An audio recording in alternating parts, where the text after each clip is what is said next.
Bapak Ibu Saudara yang kekasih di dalam Tuhan, selamat pagi dan salam sejahtera buat kita sekalian.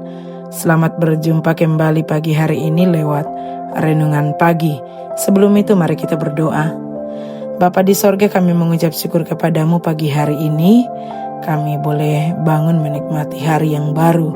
Pagi hari ini kami akan merenungkan firman-Mu. Tuhan tolong kami mengerti dan memahami firman-Mu dengan baik, menjadi bahagian kami bersama. Di dalam nama Tuhan Yesus kami berdoa. Amin. Renungan firman Tuhan pagi hari ini dari 2 Petrus pasal 1 ayat 3. Karena kuasa ilahinya telah menganugerahkan kepada kita segala sesuatu yang berguna untuk hidup yang saleh oleh pengenalan kita akan Dia yang telah memanggil kita oleh kuasanya yang mulia dan ajaib. Nah, istilah pengenalan dalam surat 2 Petrus ini mendapat perhatian khusus. Berulang kali disebutkan. Dalam pasal 1 ayat 2 di sana dikatakan oleh pengenalan akan Allah dan akan Tuhan Yesus. Kemudian ayat 8 di pasal 1 berhasil dalam pengenalanmu akan Yesus Kristus Tuhan kita. Lalu kemudian dalam pasal 1 ayat 20 oleh pengenalan mereka akan Tuhan dan Juru Selamat kita, Yesus Kristus. Dan dalam pasal 3 ayat 18, bertumbuhlah dalam kasih karunia dan pengenalan akan Tuhan dan Juru Selamat kita, Yesus Kristus. Nah, Bapak Ibu Saudara, apa yang melatar belakangi Rasul Petrus memberi penekanan pada pengenalan akan Tuhan Yesus Kristus? Dalam pasal 1 ayat 16 dan pasal 3 diceritakan dengan panjang lebar tentang adanya guru-guru palsu dan pengajar-pengajar sesat dalam gereja atau dalam kekristenan. Mereka mengajarkan pengajaran-pengajaran yang sesat dan membinasakan, bahkan menyangkal Yesus sebagai Tuhan, penguasa, juru selamat, dan raja yang akan datang. Pengajar-pengajar sesat itu dapat disejajarkan dengan anjing yang kembali kepada muntahannya atau babi yang mandi kembali lagi ke kubangannya. Mereka laksana mata air yang kering atau kabut yang dihalaukan taufan. Mereka hidup angkuh, serakah, penuh hawa nafsu, suka menghujat dan suka mengejek.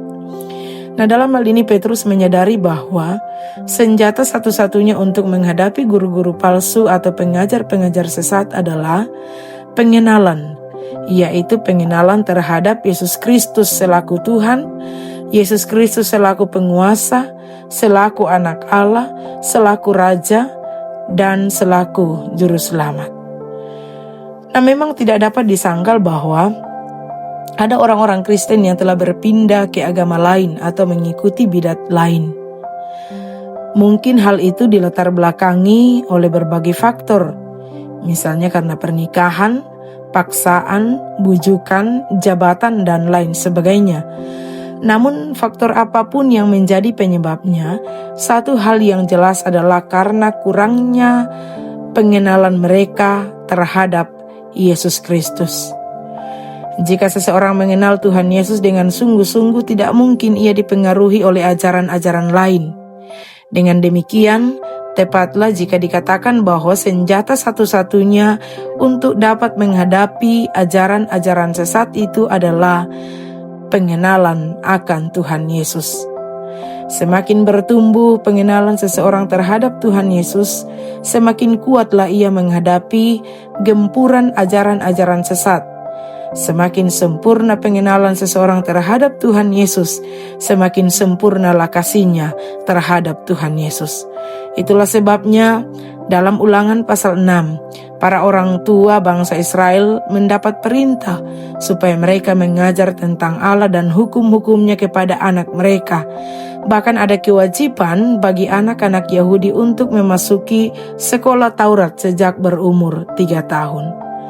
Nah, Bapak Ibu Saudara, jika kita pun menghendaki anak-anak kita menjadi orang Kristen yang kuat dan benar, cara yang terbaik adalah dengan mendidik dan mengasuh mereka pada pengenalan akan Tuhan. Sebagai gereja, jika kita ingin menjadikan anggota jemaat kita kuat di dalam gereja, tidak ada cara lain selain membina dan menumbuhkan mereka dalam pengenalan akan Tuhan Yesus. Dan sebagai pribadi-pribadi, bila kita ingin kuat dan teguh dalam kekristenan, cara yang paling tepat adalah jika kita bertumbuh dalam pengenalan akan Tuhan Yesus. Karena itu, mari kuat dalam pengenalan akan Tuhan. Dengan demikian, kita akan kokoh berdiri dalam iman kita kepada Yesus Kristus. Amin. Mari kita berdoa. Terima kasih Bapa di sorga, firman-Mu kami boleh renungkan bersama sejenak.